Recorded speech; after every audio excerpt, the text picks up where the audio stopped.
for a non-marital child, when a woman gives birth, the biological father cannot get on the birth certificate unless he signs what's called an acknowledgement of paternity, which is something that he would do ordinarily in the hospital.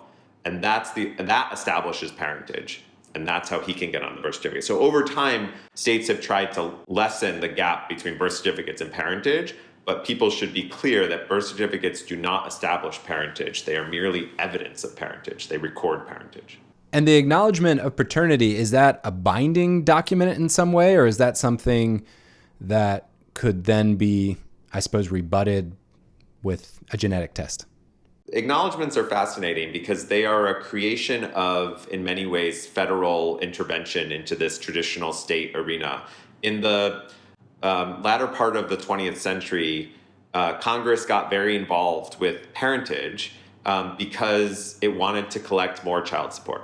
It wanted states to collect more child support because rates of non-marital child rearing were going up, and ordinarily you would see more mothers with custody of those children.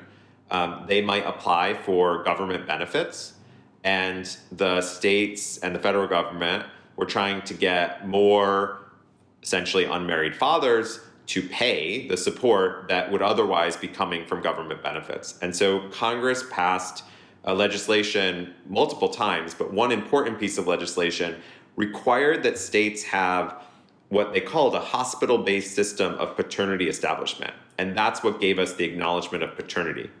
And it's available for an unmarried man to sign. He signs it with the birth mother, and that is them saying that he is the biological father and that he is taking on rights and responsibilities. When he signs it, he's waiving his right to genetic testing. So the reality is some men are signing this knowing that they're not the biological father.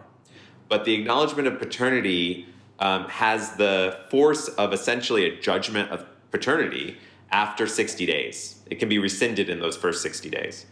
And so once that 60 days passes, it can only be undone under really challenging circumstances. The federal law requires that it can only be undone based on fraud, duress, or mistake of fact. And in most states, just not being the biological father is not enough. What about if another father appears and wants to assert their rights? Yeah, so that's the other thing that makes the acknowledgements really influential, is that if you're in a state in which a child can only have two parents, and let's say the acknowledging father is not the biological father, and then biological father comes forward, he might not be able to actually establish his paternity because another man already has done so. Wow, that's quite bureaucratic. Yes. You mentioned genetics as well as a way of showing paternity. How does that fit into this regime? Is that something that, you just get a DNA test and that's good enough? Yes. So generally, if someone is trying to establish paternity based on being a genetic father of the child, they can file a petition to establish paternity, provided there's not another person who's been adjudicated the father of the child or signed an acknowledgement. And they can move for DNA testing. And then the parties could all agree, right? Because mom could say, yeah, he is the genetic father, and then they could just sign an acknowledgement and it all gets dismissed.